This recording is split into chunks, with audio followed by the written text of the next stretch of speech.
बिहार के मुख्यमंत्री नीतीश कुमार ने 16 नवंबर को सीएम पद की शपथ ली थी, लेकिन उनके भीतर चुनाव नतीजों को लेकर मलाल अभी भी खत्म नहीं हुआ है। जेडीयू की राष्ट्रीय परिषद की बैठक में नीतीश का दर्द बाहर छलक आया। उनकी पार्टी जेडीयू का प्रदर्शन चुनाव में बेहतर नहीं रहा। जेडीयू तीसरे नंबर की पार्टी बन गई। नीतीश को सीएम पद तो मिल गया, लेकिन उनकी बातों से लगता है कि वो ठगा हुआ महसूस कर रहे हैं। जेडीयू राष्ट्रीय परिषद की बैठक में उन्होंने कहा कि पता ही नहीं चला कि कौन दोस्त है कौन दुश्मन है। जेडीयू की राष्ट्रीय परिषद की बैठक में नीतीश कुमार का दर्द छलक गया। जिस तरह के नतीजे बिहार में आए, चुनाव परिणाम में जेडीयू तीसरे नंबर की पार्टी बन गई। बीजेपी बड़े भाई की भूमिका में आ गई एनडीए में, जिसके बाद राष्ट्रीय परिषद की बैठक में किस तरह से नीतीश कुमार का दर्द छलका, आपको दिखाते हैं इस पूरी रिपोर्ट में।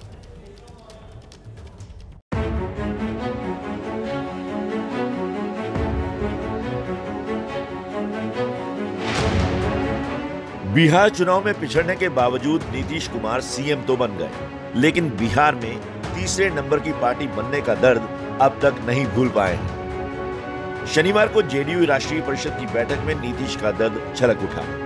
अपने लोगों के बीच नीतीश खूब बोले और इशारों में बीजेपी पर भी निशाना साधा। जेडीयू राष्ट्रीय परिषद की बैठक में नीतीश ने कहा, एनडीए में सीट बंटवारे में देरी से जेडीयू को नुकसान हुआ। पता नहीं चला कौन दोस्त थे और कौन दुश्मन। एनडीए में सीटों का बंटवारा 5 महीने पहले तय होना चाहिए था, लेकिन इसमें बहुत देरी हुई। इतना कम समय था कि पता ही नहीं चला कौन साथ दे रहा है और कौन नहीं। हार का संदेह चुनाव के समय ही हो गया था। नीतीश कुमार यही नहीं रुके। चिराग पासवान के एनडीए से अलग होने और बीजेपी का चिराग के प्रति नरम रवैया रहने पर भी बरसे। जेडीयू राष्ट्रीय परिषद की बैठक में नीतीश ने कहा, मेरे और मेरी पार्टी के खिलाफ झूठे प्रोपेगेंडे फैलाए गए। सरकार के कामों को हमारे साथियों ने घर घर तक नहीं पहुंचाया। जो लोग सरकार में रहे उन लोगों ने भी दुष्प्रचार किया। सोशल मीडिया के बुरे पहलू का इस्तेमाल किया गया। नीतीश कुमार ने अपनी पार्टी के कार्यकर्ताओं को फिर याद दिलाया कि एनआरसी के बारे में हमने पहले ही कह दिया था कि ये बिहार में लागू नहीं होगा। इसका हमें फायदा भी हुआ। हमारे समर्थकों ने हमें आंख मूंद के वोट दिया। ऐसा नहीं होता तो हमें 43 सीटें भी नहीं मिलती। बिहार चुनाव में नीतीश की पार्टी 43 सीटों पर सिमट गई थी, जबकि बीजेपी को 74 सीटें मिली थी। आरजेडी 75 सीटें जीतकर सबसे बड़ी पार्टी बनी थी। नीतीश कुमार ने पहली बार सुशील मोदी को मंत्रिमंडल में शामिल न होने पर चुप्पी तोड़ी है। कहा जा रहा है सुशील मोदी के साथ सरकार की आपकी बहुत अच्छी ट्रेनिंग थी। एक बार फिर से तो आज से हम लोग का संबंध, हम लोग एक साथ इतने दिनों से काम किए हैं, लेकिन अगर आते हैं तो ज्यादा बेहतर होता है। नीतीश कुमार अपने खास अंदाजे बयां के लिए जाने जाते हैं। जेडीयू राष्ट्रीय परिषद की बैठक में उन्होंने बीजेपी का नाम तो नहीं लिया, लेकिन उनकी इस बात के बड़े मायने हैं कि चुनाव में कौन साथ दे रहा था कौन नहीं। देखिए, नीतीश के बयान पर बीजेपी ने कहा है कि बिहार में मौजूदा सरकार 5 साल तक चलेगी। बिहार बीजेपी के प्रवक्ता निखिल आनंद के मुताबिक पार्टी के अंदरूनी बातचीत पर विपक्ष सपने देखना भी बंद कर दे। हमारे बिहार के मुख्यमंत्री और एनडीए के आदरणीय नेता श्री नीतीश कुमार जी ने जब कही दिया कि सरकार 5 साल चलेगी, तो अब कम से कम विपक्ष सत्ता लोलुपता के लार टपकाना बंद कर दे और दिन में सत्ता में आने के सपने देखना भी बंद कर दे। हम काम करने में विश्वास करते हैं और विपक्ष सिर्फ राजनीति, प्रोपेगेंडा और नकारात्मक माहौल खड़ा करने में विश्वास करती है। देखिए, नीतीश के बयान पर आरजेडी उपाध्यक्ष शिवानंद तिवारी ने कहा है कि चुनाव में बीजेपी ने जेडीयू के खिलाफ काम किया था। बयान देकर नीतीश जी कुछ बचा के रास्ता निकालना चाहते हैं। नहीं, बिल्कुल स्पष्ट था कि चुनाव के दरमियान एनडीए के ही दूसरे पार्टनर चिराग पासवान सीधे हमला कर रहे थे। यहां तक कह रहे थे कि नीतीश कुमार जेल जाएंगे। और कभी भी भारतीय जनता पार्टी के वो नेता जिनके बात का वजन है, जैसे प्रधानमंत्री जी या गृह मंत्री जी या जगत नड्डा जी, किसी ने भी ये नहीं कहा कि चिराग पासवान जो कह रहे हैं वो गलत है और चिराग पासवान के उम्मीदवार को वोट देने का मतलब है कि हमारे खिलाफ वोट देना। तो ये बिल्कुल स्पष्ट था। इसलिए नीतीश जी अब अपना चेहरा बचा रहे हैं।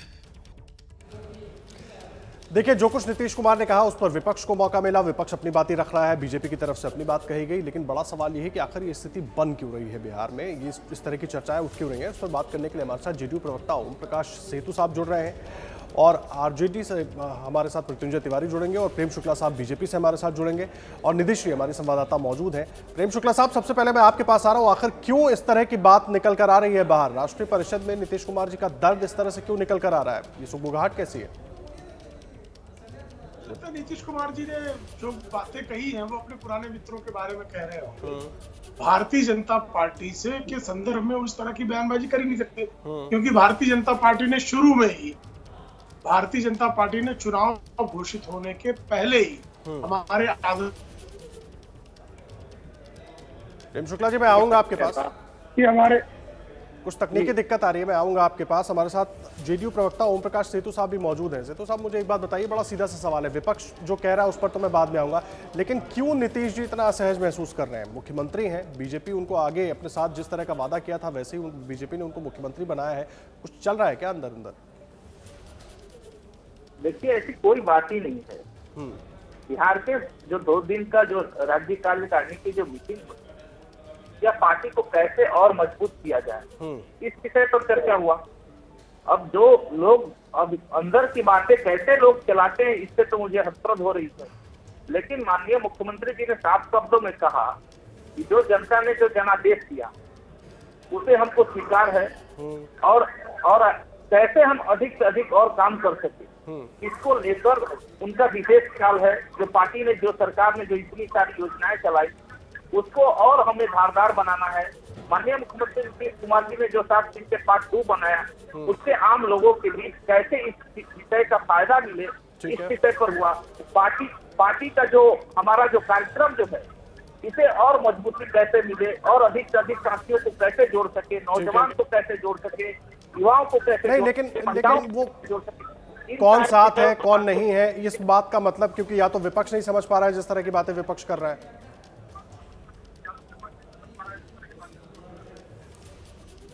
अब विपक्ष कि वो उनको कोई काम से अगर वास्ता रहता है, तो बिहार के आदरणीय मुख्यमंत्री नीतीश कुमार जी जिस वर्षों से शासन में है, जनता ने उन्हें लगातार जनादेश दिया। 2005 में जनादेश दिया, 10 में दिया, 15 में दिया और 20 में माननीय मुख्यमंत्री नीतीश कुमार जी जनता की सेवा के लिए वो आगे रात दिन काम कर रहे हैं। आप देखिए होंगे कि जिस दिन से माननीय मुख्यमंत्री की सरकार में आए, लगातार अनवरत उन्होंने सभी विभाग की समीक्षा की, पुलिस मुख्यालय में जाकर जो राज्य में जो किस तरह की जो कुछ जो घटनाएं, आप ठीक कह रहे हैं, लेकिन विपक्ष को मौका मिला उनके बयान के बाद। निधि, माजरा है क्या? नीतीश कुमार जी तो बड़े परिपक्व नेता है, उनको पता है कि एक बयान का राजनीति में कैसे मतलब निकाला जाता है, उसके बाद ऐसा कैसे बोल गए?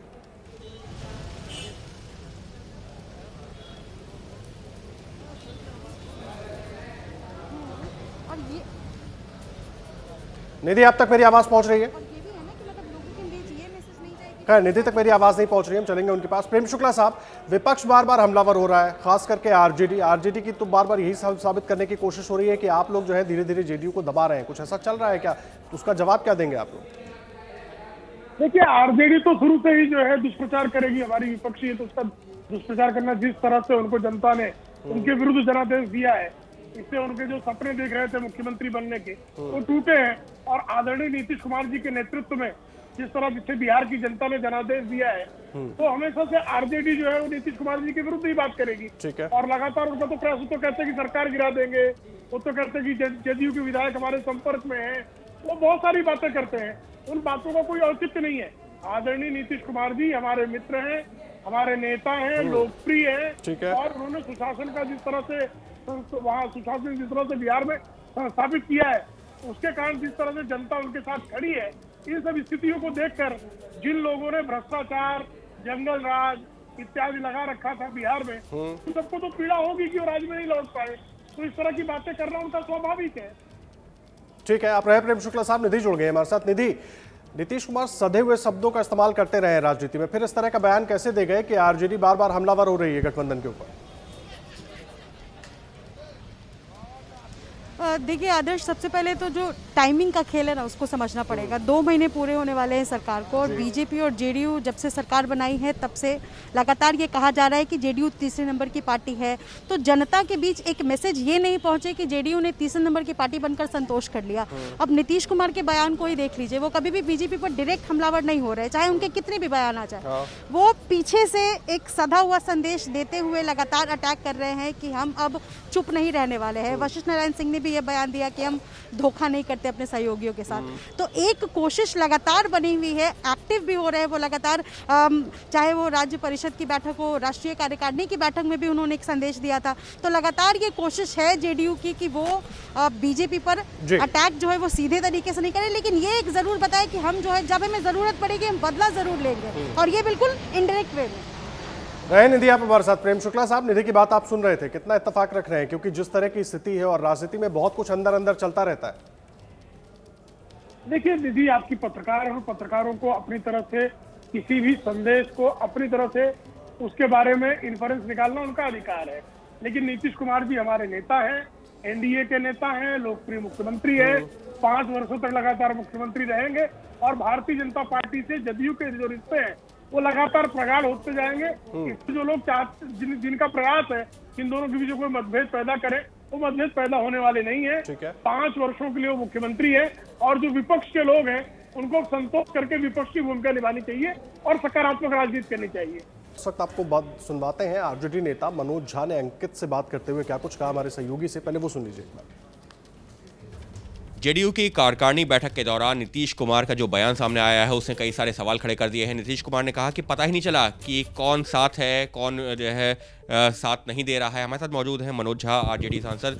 मनोज जी, नीतीश कुमार क्या बताना चाह रहे हैं कि कौन साथ दे रहा है, कौन नहीं दे रहा, पता ही नहीं चला? देखिए, नीतीश जी हाल के दिनों में, अगर मैं dog whistle politics, dog whistle का मतलब होता है कि विसिल क्या बजाया जा रहा है, उसका मैसेज किया जा रहा है, तो उसके प्रतीक पुरुष बन के उभरे।